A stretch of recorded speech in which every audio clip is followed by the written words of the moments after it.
Welcome to CSIS Online. The way we bring you events is changing, but we'll still present live analysis and award-winning digital media from our Dracopolis Ideas Lab. All on your time, live or on demand. This is CSIS Online.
Welcome to CSIS Online. The way we bring you events is changing, but we'll still present live analysis and award-winning digital media from our Dracopolis Ideas Lab. All on your time, live or on demand. This is CSIS Online.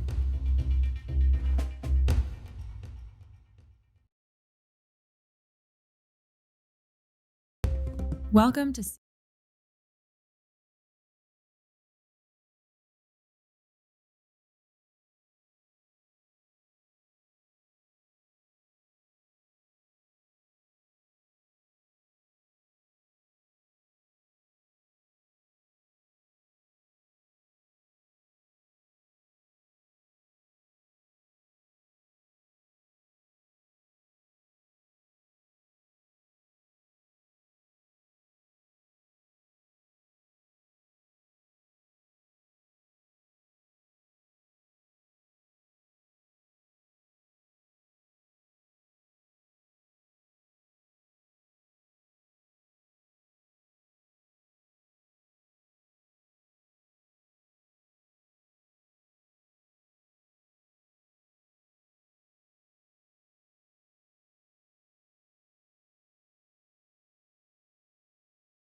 Okay, good morning or good evening, depending on where you're watching us in the world. My name is Sarah Ladislaw. I'm the Senior Vice President and Director of the Energy Security and Climate Change Program here at CSIS.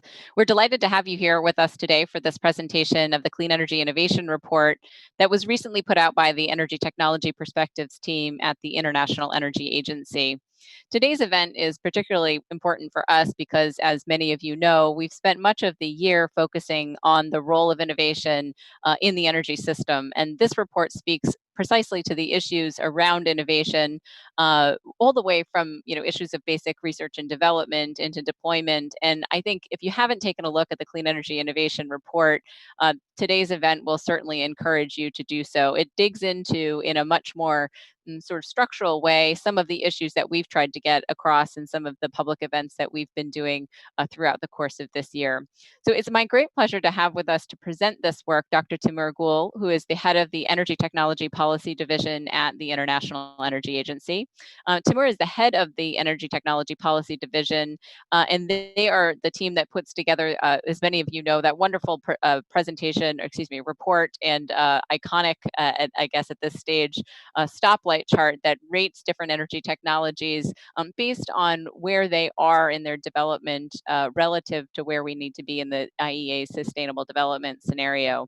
Before working in this division and heading up this division, Timur was part of the team that put together the World Energy Outlook, which again is another sort of touchstone document for many of us in the energy industry.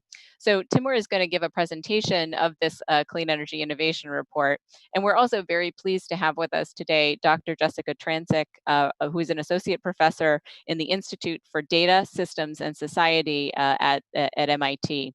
Jessica is an assistant professor of energy studies at MIT, and she's also an external professor at the Santa Fe Institute.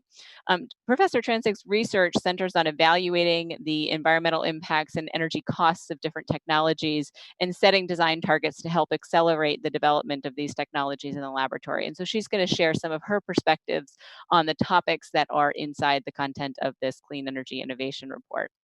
Just a few logistical notes before we get started. This is a public presentation, and so everything said and presented here is on the record.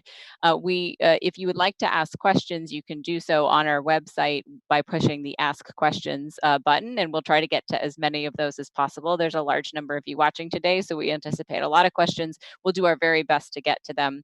The slides from this presentation will be posted on the website after the fact, and you can also go to the IEA's website to access the entire Clean Energy Innovation Report. So without further ado, I want to turn it over to Timur to get us started. Welcome.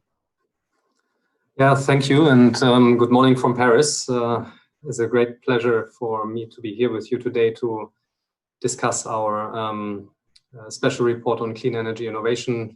Thank you very much, Sarah, and all your colleagues from CSIS for making today's event happen. It's a great privilege for me to be here with you today, and I'm very glad to see Jessica Transick here from MIT as well, with whom we've been cooperating on many different aspects of this report. So really looking forward to today's event. So let me dive right in and probably lay out some of the background to our work. The background is, of course, that there are many governments, many industries, in fact, who have been making and continue to be making long-term pledges, very ambitious long-term pledges, in fact, many laudable pledges, in particular with a view to achieving net zero emissions in the long term. And when you look at things from a technology point of view, there is, of course, a lot of reason why we can be optimistic, hopeful in many ways to reach these kind of targets. There have been many success stories in clean energy innovation that are, I think, front and center on all of our minds. Think of solar PVs, think of wind power, more recently lithium-ion batteries, all of which have seen tremendous uptake in the energy market, significant cost reductions. So there's a lot of reason why we can be hopeful about technology to play its role to address climate change in particular. But what we would like to warn with this report, what we'd like to bring to the attention of everyone is, in fact, that for reaching net zero emissions, you need much more than these some success stories, some very good and important success stories. We're actually seeing a gap between the net zero ambitions and the pace of technology progress in some key sectors. It's not about decarbonizing electricity alone. We have to decarbonize long distance transport, so ships, planes, trucks, and so on. We are looking to decarbonize heavy industries, cement production, chemicals, steel, and so on. These are all sectors where we will need technologies, new technologies. Many of them are not yet available to the market. In our report, we highlight that there are 4 critical technology value chains that are important for these particular sectors. It's technologies that enable deep electrification, advanced battery chemistries, for example. It's CSIS, a technology that has been with us for quite some time, but that has not made it to the market at scale yet. It's about technologies for the production and use of clean hydrogen. It's about several forms of bioenergy. Many of these technologies of these 4 key technology areas have very complex value chains, and in many parts of these value chains, there are still technologies involved that need a very significant innovation push for these technologies to play the role that they need to play in order to decarbonize these type of sectors. Now, when it comes to COVID-19, and this is obviously something that is preoccupying all of us, all our analysis here at the IEA as well. When it comes to COVID-19, there are 2 different ways of looking at the implications for clean energy innovation that could emerge from the crisis. The first one is the most logical one in many ways. COVID-19 could present a possible setback to our clean energy innovation ambitions. This is, of course, because government budgets, as they're grappling with the economic and health consequences of the pandemic, might be tighter moving forward. So there might be implications on R&D spending moving forward. The same holds true, obviously, for companies. We conducted a survey in the context of this report with some key companies that we often work with, and we found that sentiment, that there is a sentiment that this COVID-19 crisis could provide for a setback in terms of cuts for R&D spending, in terms of the pace at which demonstration projects go forward for critical low carbon technologies, etc. The other way of looking at the pandemic is, of course, to remind ourselves about the critical role that governments play for energy innovation. So in many ways, COVID-19 and the stimulus measures that are being adopted these days could make for an opportunity to review R&D portfolios, to look into whether these R&D portfolios are still aligned with the long-term goals that governments have set themselves, in particular those who have put forward ambitions to reach net zero emissions in the long term. Now, when you look at the reality of today's public energy-related R&D spending in technology areas that are critical for achieving net zero emissions, then what we find is that these particular spending into these critical technology areas that are highlighted before are well below that of other areas. Today, we are spending around $25 billion in public energy R&D spending that goes into low carbon technologies, of which around 17 trillion is going into applied research in specific technology areas. And if you break down this spending of 17 billion US dollars further, then what you're finding is that roughly half of this spending goes into low carbon power generation, so renewable energies, nuclear. Another roughly 1/4 goes into energy efficiency, and obviously this is for very good reasons. The success stories that we've seen in many of these technology areas wouldn't have been possible without this R&D spending, and we continue to expect a strong role of R&D to play in bringing down the cost of these type of technologies, even as they have entered the market moving forward. But as I said, there are critical technology areas that we need to tackle as we are looking towards reaching net zero emissions. And when you look at the difference in global spending in into applied research in these specific technology areas, what we're finding is that only roughly 1/4, so a factor of 3 difference basically, goes into these critical areas. Electrification, CCUS, bioenergy, hydrogen is enjoying much less R&D spending, and from our perspective, this is of course, this is a big question mark when you're looking at the long-term goals that governments as well as industries have subscribed them to. Now, why are we so concerned about innovation, about clean energy innovation? The front and center line here is that we believe that the goals that the governments, corporates have set themselves are not achievable in terms of reaching net zero emissions without a strong and concerted push towards clean energy innovation. Let me try to visualize this.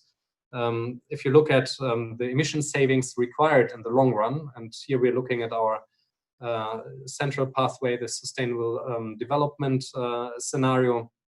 When you're looking at the emission savings that you need to reach in the long term to reach net zero emissions, say in the year 2070, then we're talking about savings in the long term of 35 gigatons of CO2 emissions to reach net zero emissions. And when you break this down into the readiness level of different technologies, then what we're finding is that only roughly 1/4 of the emission savings relative to what we've set ourselves up to under existing and planned policies is likely to come from technologies that are today fully mature. Think of hydropower, electric trains, these type of technologies where innovation is only, if anything, going to make incremental improvements moving forward. A very big chunk, roughly 40% of the emission savings that we are expecting comes from technologies that are today at early adoption. So very important technologies towards bending the CO2 emission curves and bringing us firmly onto a downward path globally. This is a early adoption category, is a very broad category. It comprises some technologies that are making their first small infant steps, if you want, into the market. Think of hydrogen fuel cells, for example, in cars and trucks. It also involves technologies that are somewhat more advanced already. They're in their advanced adolescence years, if you want. That's a variety of different renewable energy technologies. It's electric cars, these kind of things. So a lot of these emission savings will come from technologies that have reasonably recently entered the market and are currently in a phase of cost reductions and scaling up in the energy sector. But what's problematic here is that if you want to reach net zero emissions in the long term and look at the technologies that will be required, then roughly 1/3 of the emission savings is required to come from technologies that are currently at demonstration or even large prototype stage. And here we're talking about these sectors that I mentioned earlier. It's about long distance transport. It's about heavy industries for which the technologies are just not as ready yet. Think about in terms of technologies, for example, about hydrogen-based steel making. Think about direct air capture. Think about large electric ships, CO2 capture at cement plants. So these kind of technologies are currently at a level where they're not commercially available yet, and for which a significant push will be required in order to bring them into the market. Just to maybe say that this analysis here is based on announcements of governments and companies in particular when it comes to their project plans. So we've made a very, very big effort to review all these plans for different types of technologies across the energy sector. And then it's benchmarked against the fastest innovation cycle that we've seen in technology history. So this is the way in this scenario to get to net zero emissions.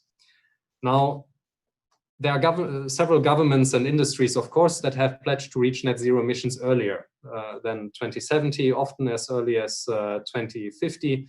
This is not a universally adopted goal, of course, but in our report, we thought through the feasibility of reaching such a target through, by and large, through innovation. Now, what does it mean, reaching net zero emissions by the year 2050? It basically means two things. You have 20 years less time than in our sustainable development scenario. So it means we have even less time to carry out our RD&D activities and bring technologies to the market. And the emission savings that we need to achieve within the next 3 decades are even deeper than what we have in our other scenario. So it basically means, from an innovation perspective, it basically means a further step change in terms of the innovation ambition. For reaching net zero emissions by the year 2050, you would need to bring key clean energy technologies to the market within the next 6 years or so, compared with roughly 10 years. And if the goal is for net zero emissions by the year 2070, so much sooner and much faster than what current corporate and government plans are suggesting. You also need to broaden your technology portfolio. You will see here in red that we have included in this kind of exercise technologies that are currently at small prototype stage. Think of high energy density, advanced battery chemistries, electrified steel production from iron ore. These kind of technologies need to come to the market very quickly and scale up even faster than what we've seen in history, essentially allowing for no failure nor any hiccup in innovation efforts. Just to give you a sense maybe of the numbers and what it actually means. And here there are many more ways, obviously. This is one way of looking at net zero emissions through the lens of innovation.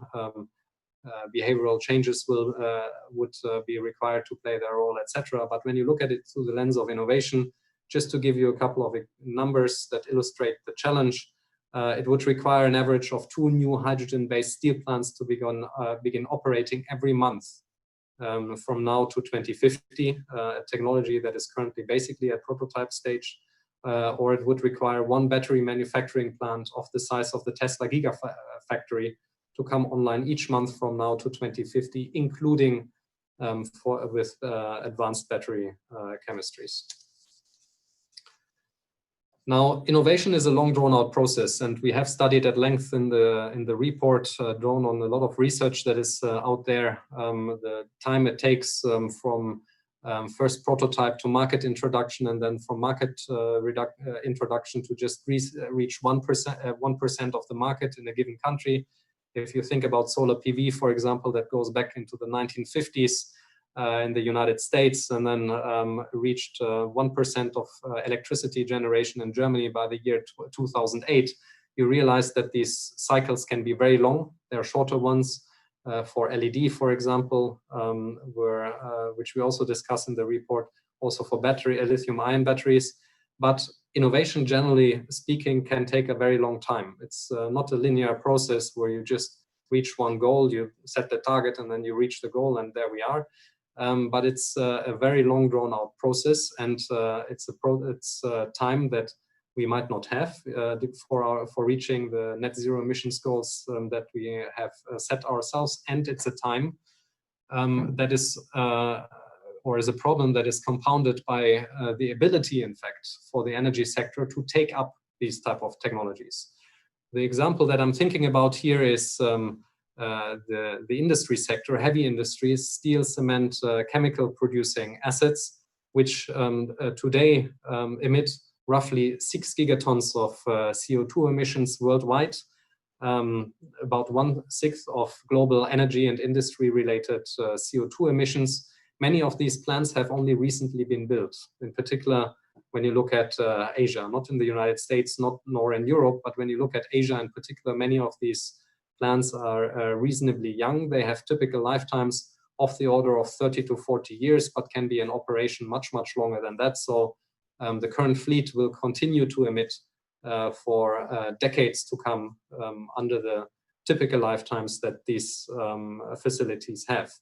But the good news here is that many of these plants need a major refurbishment, typically much earlier, typically somewhere around after 25 years of operation, with the investment needs being roughly equivalent to building a brand new plant. And here's the opportunity that many of these plants will be coming to reach this 25-year cycle, in fact, within the next 10 years. And if the technologies that are required to decarbonize, fully decarbonize these sectors, which are currently pre-commercial. If they are available on time, then this can save up to 60 gigatons of CO2 emissions and allow these sectors to reach zero emissions much earlier than under the typical lifetime expectations, roughly 40% less emissions over the next 40 years or so. So I'd like to conclude by presenting two resources that we released with this report. The first resource, in fact, is a comprehensive guide to clean energy technologies. It's a guide to more than 400 different pre-commercial technologies or technologies at early stage of adoption, that is available online, free for everyone to browse through. It maps out the level of maturity of these different technologies across the entire energy system, along with performance improvements targets, development initiatives, key actors in each individual area. So we hope this is useful for decision makers as they are looking to prioritize their R&D activities, as they're looking to align their RD&D activities with their own goals that they have set for themselves. The other resource, if you want, is a bit more like is about key principles that we identified in collaboration with many of the colleagues that we engaged with in the context of this report. It's 5 key principles to fast-track clean energy innovation.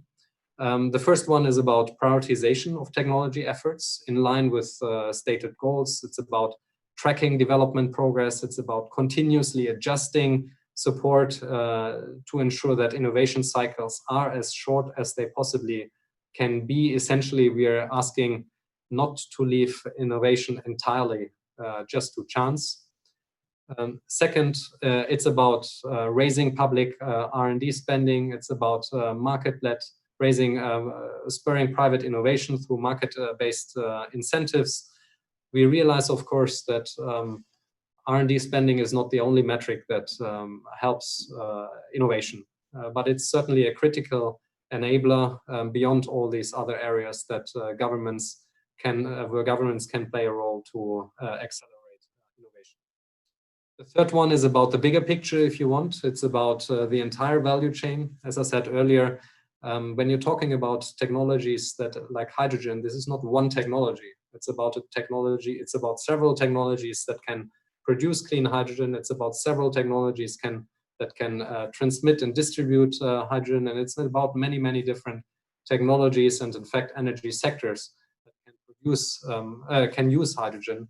And in all these value chains, the full value chain is only as strong as its weakest link.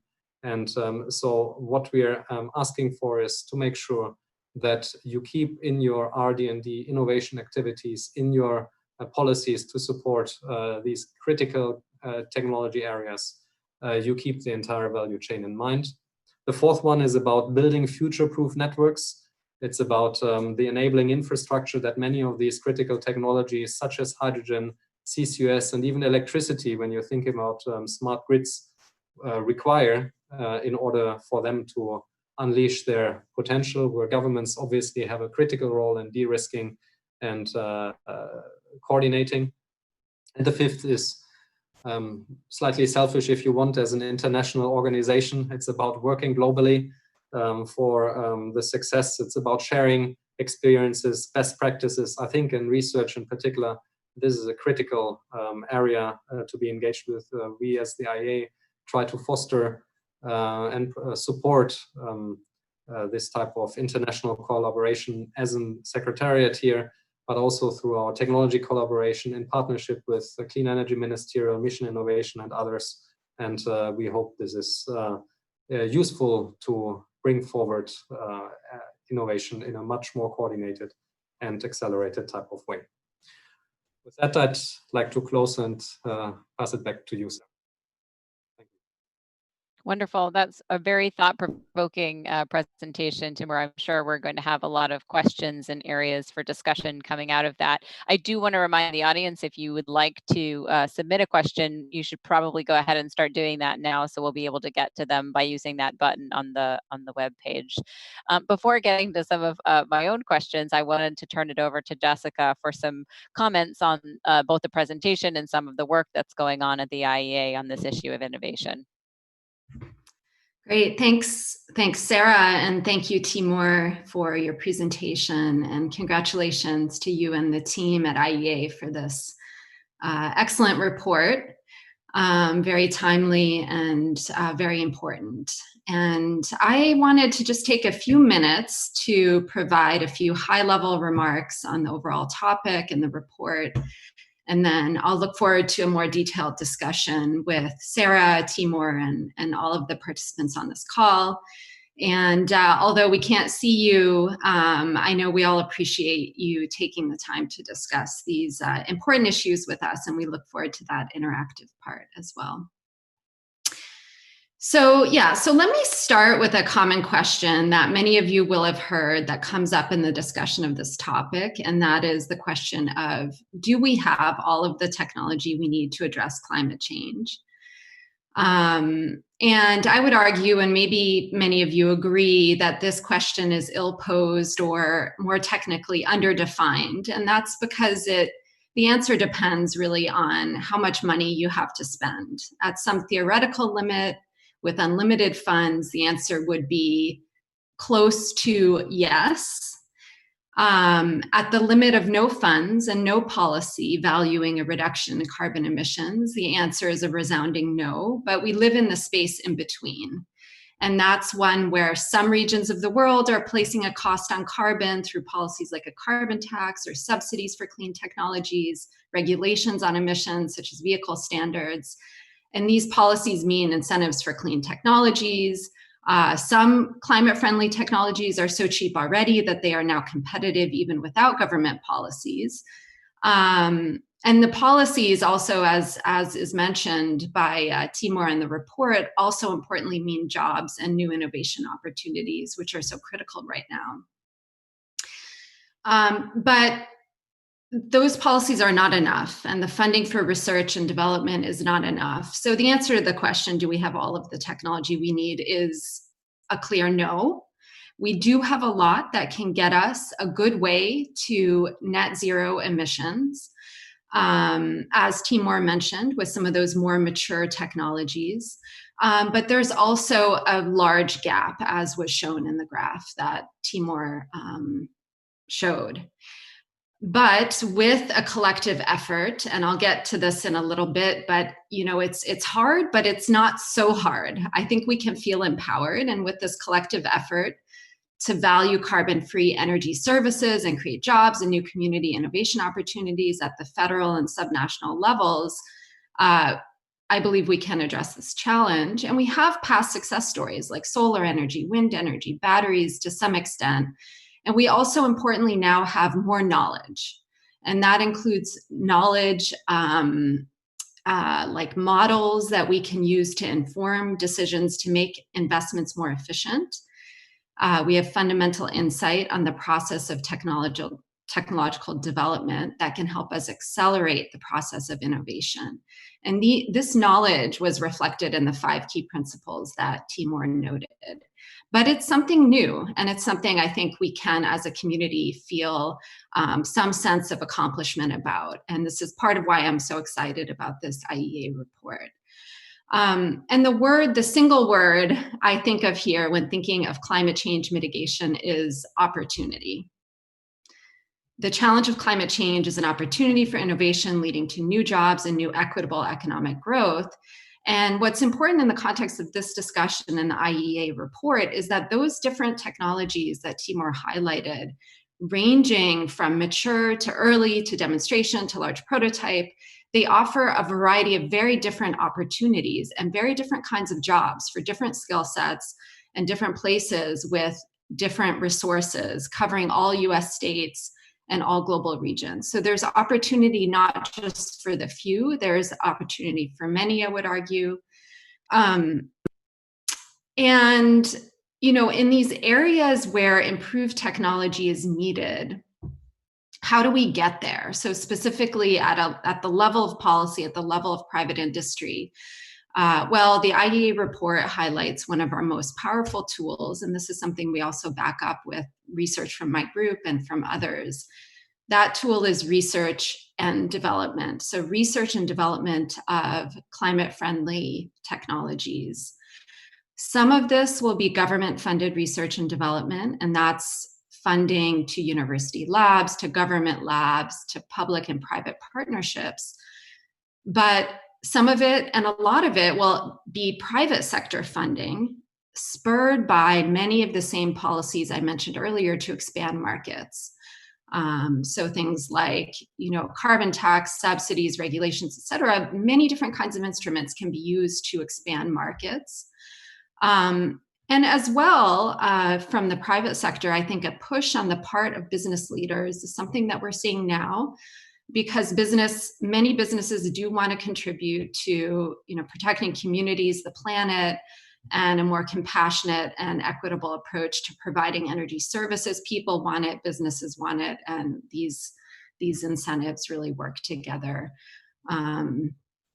And so I guess to sort of begin to wrap up here, I very much agree with a sentence that Timur highlighted, which is that governments play a pivotal role in energy innovation. But this shouldn't be misunderstood to say that it's only government. And also the IEA report is very clear about this.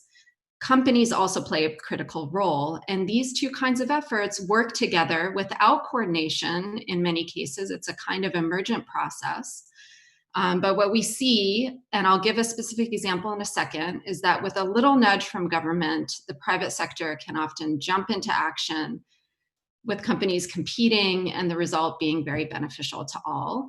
And with what are relatively small grants thus far for research and development, at least in order of magnitude less in many places than funding for health-related research, we've seen technologies such as wind energy, solar energy, electric vehicle batteries show great advances.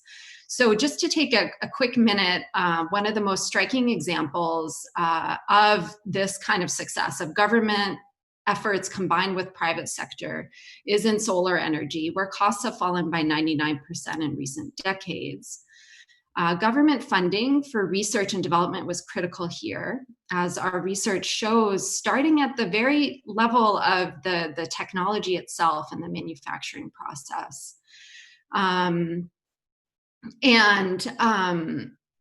This government funding for research and development directly was critical, as were the government nudges that jump-started a lot of market growth and private sector activities. So these types of R&D were needed. They're not substitutable for one another. And so you really need both, and these can work together. What we saw at the level of the technology, just quickly, was that conversion efficiencies in solar panels improved. Fundamentally new ways were developed, for example, to saw through materials through the silicon. That reduces material waste. That saved a lot of money. And the women and men working in clean rooms learned how to increase the yield of usable semiconductor wafers. And all of these and many more changes led to, through this kind of emergent process, the process of competition spurred by these nudges from government, led to declining costs, very rapidly falling costs. After adjusting for inflation, we now pay only 1 cent for every dollar we had to pay for solar power a few decades ago. And this model can be repeated for other technologies, creating new markets, new jobs, and new economic opportunity. And so the IEA is right to highlight the major change we face in developing the technology we need to address climate change, and also right to highlight the great opportunity that this challenge presents. We should be thinking not just about hardware, but also software. We should be focusing on continuing to make renewable energy better and private electric vehicles better while supporting their adoption. Many of you may know this, some may not, but with today's electric power grid in the US, for example, electric vehicles can already save 30% or more on greenhouse gas emissions. And as electricity decarbonizes, those savings can be greater. And we have an app that we're just getting ready to update with the latest vehicle models, carboncounter.com. That's out of my research group at MIT, if you guys want to check that out. At some point, we'll be launching a new version, also one that applies to the European Union shortly.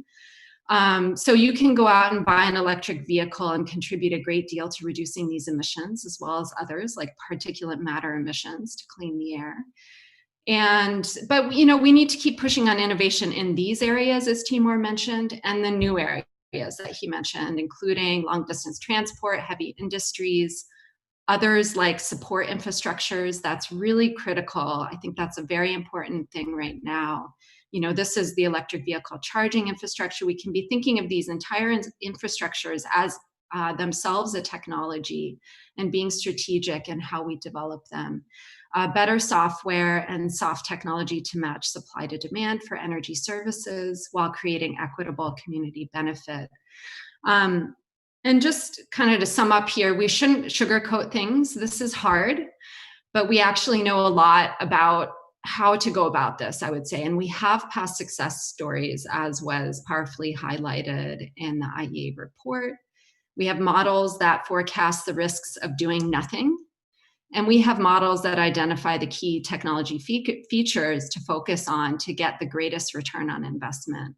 We understand the key innovation mechanisms, so there's a lot we know. And I would actually argue that in this way, we're far ahead in understanding how to deal with this crisis, the climate crisis, probably further ahead, although progress is being made in dealing with the other, one of the other crises that we're facing as a society, which is the COVID crisis.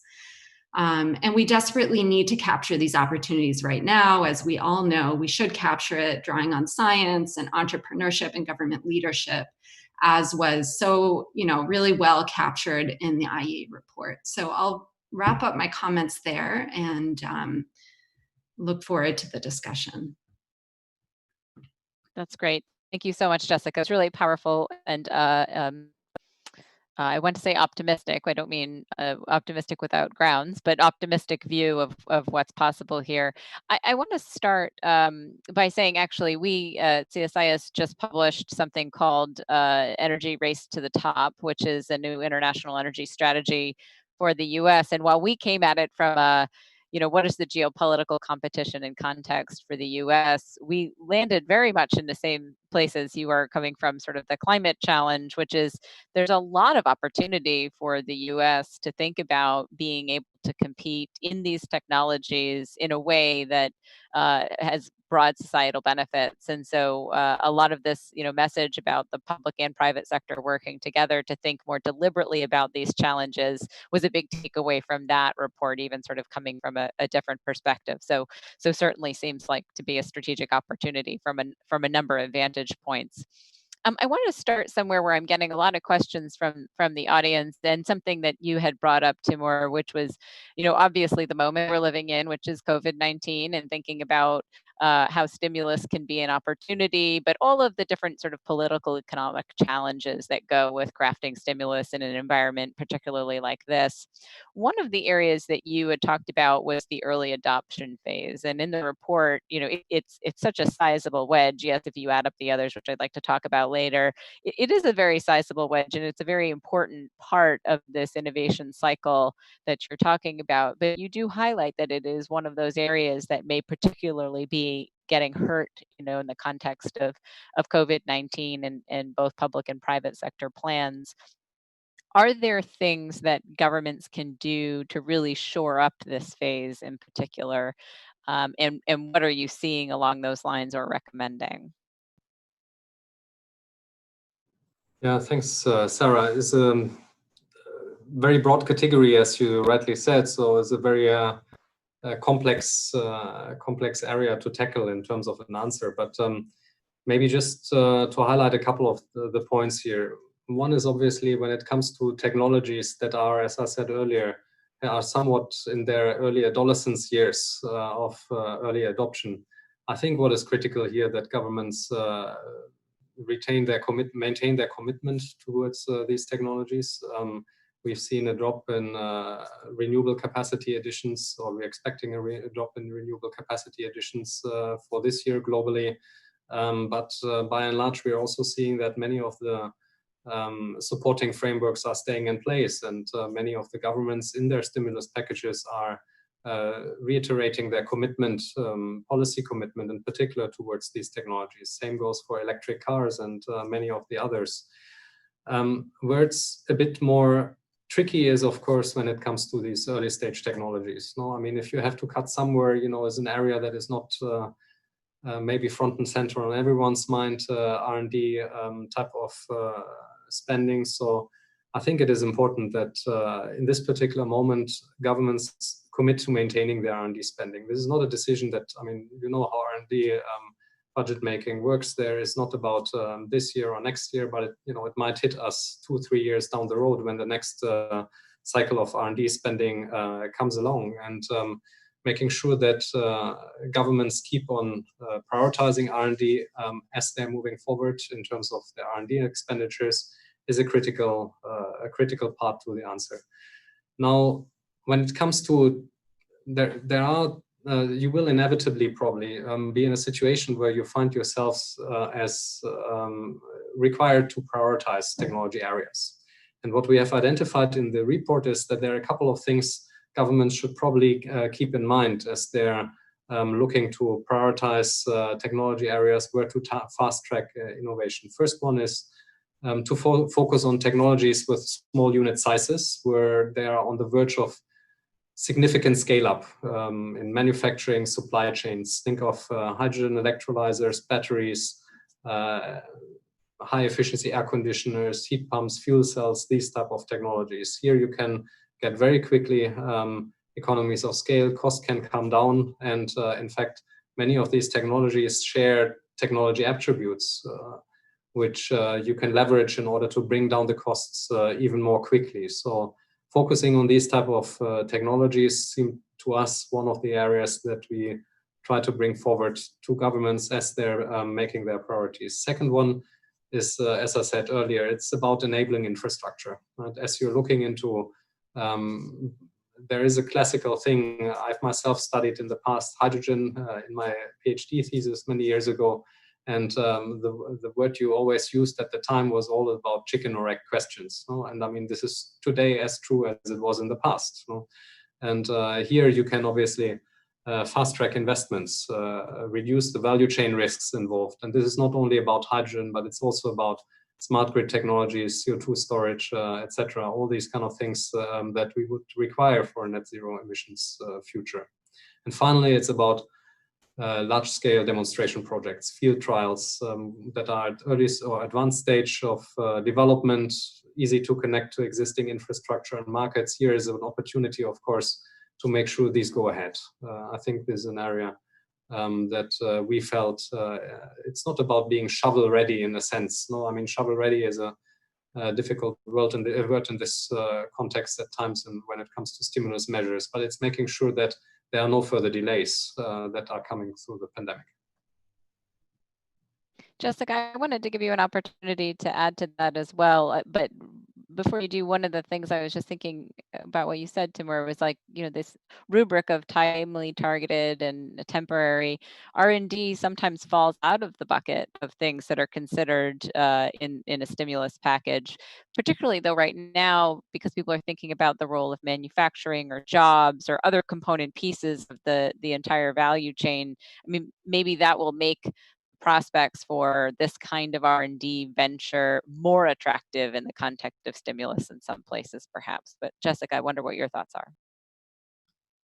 Yeah, I mean, just actually to build on that specific point. Yeah, and I mean, I agree wholeheartedly with the priorities that Timur mentioned. But just one quick addition to what both of you said actually is that, when we, for example, study that 99% cost decline in solar energy, what you see, and this is a rough order of magnitude, we haven't published this work yet, but nonetheless, I'm happy to talk about it, is that, when we look back at that 99% cost decline in solar panels, we see that about 30%, we estimate that 30% of that came from government funding for research and development, and about 60% from market expansion policies, some of which jump-started private sector company R&D.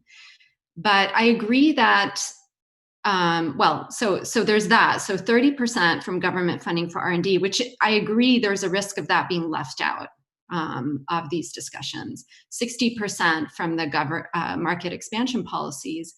But the funding, the government funding that went into those two buckets of instruments, this is at a global level, was about an order of magnitude less, so 1/10 for R&D of what it was for those policies to expand markets or those government nudges. So basically, for an order of magnitude less money, you get, you know, almost half of what you got for this larger spending amount. So what I want to say is that R&D can be a very powerful, very efficient tool.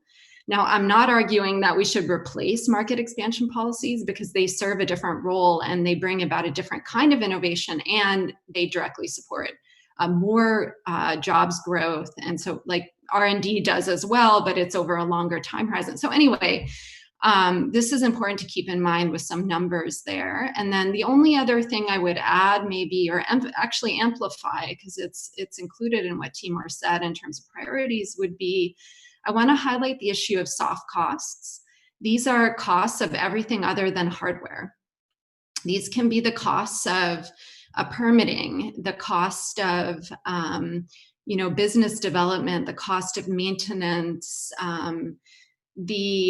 everything, it can include software, and these soft costs tend to dominate the total cost. Like, these are a dominant portion, more than 50% of the cost of solar energy today. In nuclear fission, they've ballooned. So these, and across many technologies, these become a larger fraction over time, but we now understand some mechanisms that can drive those costs down, while supporting job growth and all of these other benefits. And so I want to highlight that as a category to think deliberately about, maybe a little closer to the demonstration phase, but also some research on that. And then just to add to the point on infrastructure, many of these infrastructures, and let's take the example of hydrogen, a lot of what we want to do with these infrastructures, and actually business models as well, is to figure out how to match a variable supply to demand for energy services where it's needed. So with hydrogen, you could potentially use all of this excess electricity from renewable energy that's generated to produce hydrogen, which can then go to serve industrial sectors. And so we need to be thinking about these cross-sector approaches, these soft technologies, and balancing supply and demand. That's great. So we're getting a large number of really good questions, and so I'm going to spend one more minute on mine and then start to bring in some of the others because they're really thought-provoking. You mentioned in the report and in your presentation, Timur, that that sometimes innovation is just sort of, or the goals that we have is just one investment cycle away. And then you sort of put out that there may be an opportunity in the sort of refurbishment of factories and facilities, in a 10-year time frame, to be able to take advantage of, some more advanced technologies, particularly in the heavy industry space. And it goes with something, Jessica, that you said as well, which is we actually know something about how to speed up innovation processes. I think that's a surprising statement to a number of people who may think about innovation as something that happens or doesn't happen, and we're not entirely sure about what makes that happen. And so could you guys just talk for a minute about, so say there's this big opportunity to be able to really advance some of these technologies that we've underfunded for a while, and we have a window to actually make them count in this particular context. What does give you the confidence that we know ways to speed up that innovation cycle in ways that would apply for that particular circumstance? And how do we do it? Timur, do you want to start, and then we'll go to Jessica? Sure, I can. I mean, confidence is probably the wrong word. in this context. I think, as Jessica pointed out, we know many things here, how to accelerate innovation. We have learned from the past in many ways, at least I hope so. And we also know the challenges ahead. These are very good starting points in many ways to deal with these type of challenges. But I think what in many ways, if anything, gives me confidence here is probably the attention that these kind of technologies and these kind of sectors enjoy. Think about hydrogen in this context as a potential key opportunity. Jessica highlighted this as a potential key opportunity to decarbonize many sectors, including, in fact, several of the heavy industries. There is probably an unprecedented momentum that these type of technologies or these hydrogen is enjoying, right? And there are many different industrial players that are looking into it. We have certainly here at the IAA Secretariat, we are probably overrun almost in terms of interest in hydrogen, both from our member governments and various other governments, as well as by the industry. And this is one of these things that give me reason to hope that these kind of technologies could be advanced. You can, in terms of the tools that we have, I've tried to highlight earlier technology attributes that can be important, leveraging on these similarities in between different technologies in order to advance some of these critical areas somewhat more quickly. Focus on some of these more modular, probably smaller technologies. It can be helpful to advance innovation in that space, and also try to think through probably mission-oriented approaches with significant levels of funding going into these areas. It's probably one of these things that we are currently looking at in the context of stimulus measures. I'd leave it here and maybe pass on to Jessica. Thank you, Jessica. Yeah, great. Thanks. Yeah, so, dating back to, many of you may know the scholar Nathan Rosenberg. If you don't, that's fine. But, he always talked about, we need to, this idea of the black box, and that many studies of innovation kind of treated technology as a black box. But since then, we have gone inside the black box and identified the critical link between the economics and the engineering, the technology features and policy efforts, how you can focus your efforts, taking into account, starting with those engineering models, the technology features, the technology attributes that Timur mentioned, and then understanding how these efforts at different levels can target those attributes. I don't want to claim, and as Timur mentioned, I don't want to claim we're confident, we can absolutely 100% say this is going to happen. Certainly not. It depends on the decisions we make, but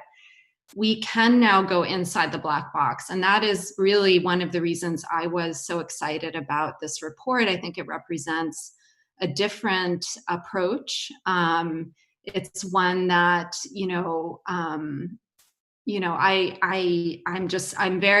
it's what I've also dedicated my career to thus far. And, I think that we don't need to treat this process of innovation as just, you put a little money in here and you look at using a correlational analysis, what the outcomes are.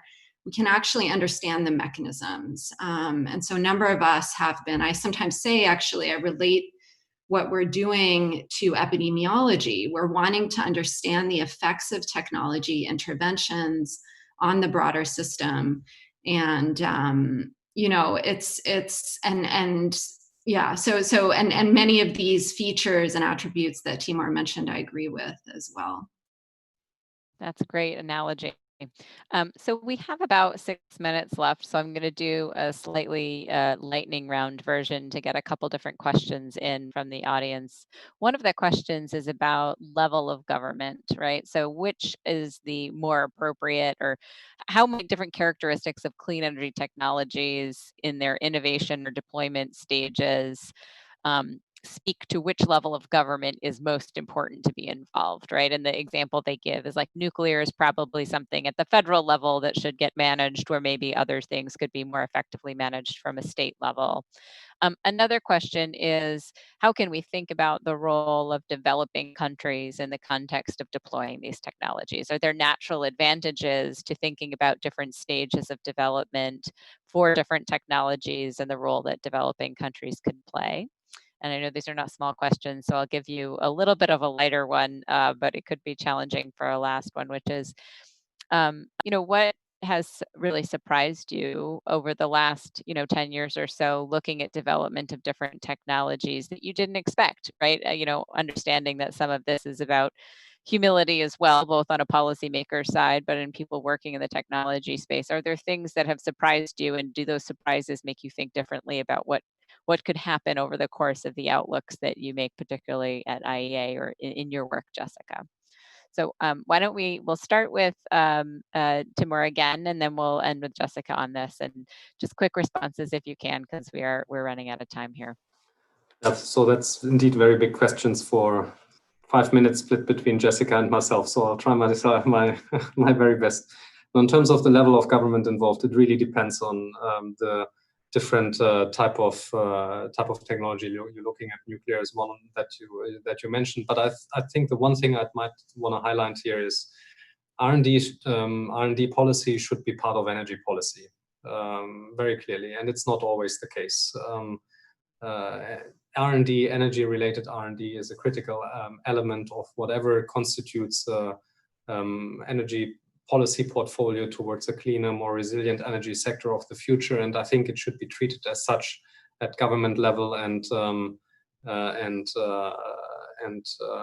federal level in that sense. In some ways, it's even a supranational type of perspective. Hydrogen is a clear example where without international coordination, you're not going to be able to do it as quickly as you would be required.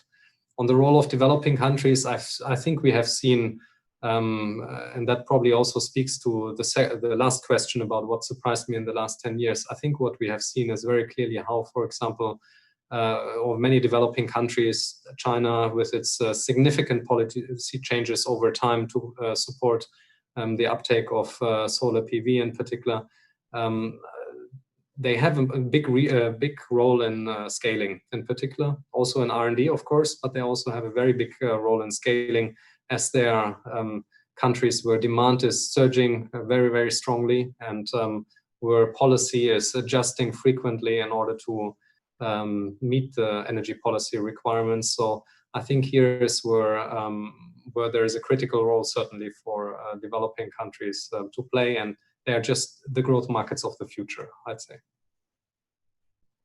That was great. Wonderful. Enormously efficient too. Jessica, not to put too much pressure on you. So, right. I know that's a tough act to follow here. But yeah, so on the first question, how should we be thinking about different levels of government and policy? I'll take a little bit of a US-centric role, view rather, but this applies really to other countries as well. Just say that to look at let's look at the IEA report and the material Timur presented for those mature and early adopter technologies. That's where the subnational level can really play a role. We need some federal investment there too. And then once we get to the prototypes, this is where the federal level, the national level is very important, but it's kind of a mix across that spectrum. Developing countries, soft technology, soft costs, and also some US states that may have less resources. This is an area where, demand side management, we need different kinds of that, different schemes for EV charging. There's a lot of opportunity there.